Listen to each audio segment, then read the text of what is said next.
Di mo maintindihan kung ba't ikaw ang napapagtipan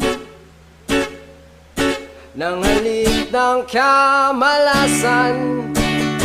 Kinapang mong marahan ng hagdanan para lamang makidlatan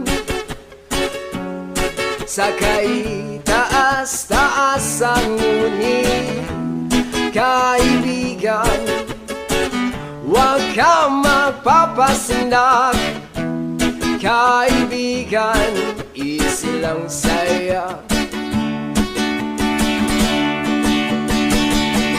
Dahil wala rin